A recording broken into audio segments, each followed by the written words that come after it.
It's Brian Preston, the money guy. This next question is from Bag of Bones. I want to hear you address them that way. I'm not sure what's better money-wise, an HMO or a HDHP, high deductible health plan. I've got a 2-year-old and a 2-month-old.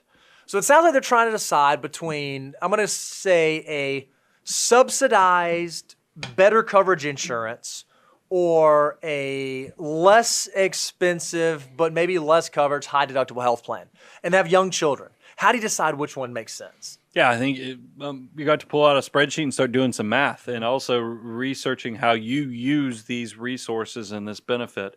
Because I think it depends, and I'm going to give you some of the variables. I know back when I lived in Georgia, was working on benefit design for the local government.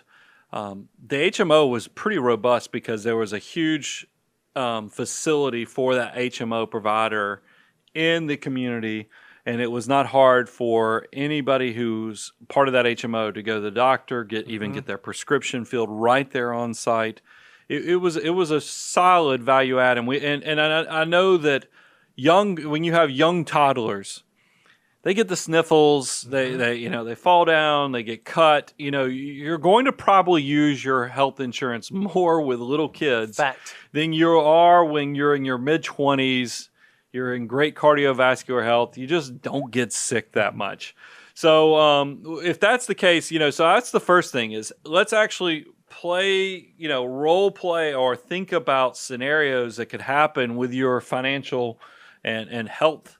And the fact that if the kiddos are probably going to get sick or hurt, what are we going to do? If you have that access with an HMO and it's actually not much price difference between the high deductible plan, maybe it's something to consider, because I love high deductible health plans when they are working in conjunction with the health savings accounts. Because remember, the whole goal with health savings accounts is that they're triple tax advantage. You're going to get a tax deduction on your contribution.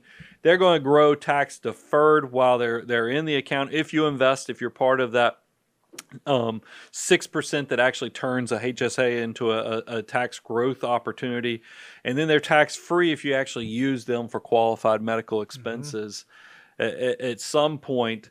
But the problem is that they can offer you all that because you will be carrying most of your cost of healthcare. High deductible health plans are really glorified access to discounted networks. Yep. You're essentially paying your monthly premium to get the negotiated lower medical cost of service.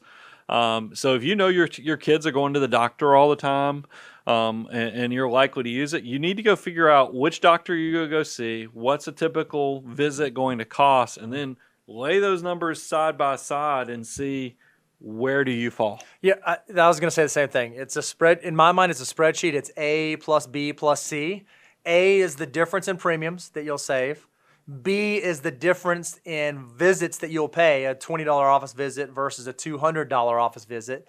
And then C is just the tax benefit from the HSA. Add up column 1 and then add up column 2. And in most cases, whichever one is more advantageous, that's the one that you should go with. And don't be surprised if it changes year over year. Yeah. In a year where your kid's going to have some major medical thing, or maybe you're a young person, but you know that next year you're probably going to have a baby, it might make sense to switch what type of plan that you're in. So it's something you got to look at. You got to do that A plus B plus C exercise every single year.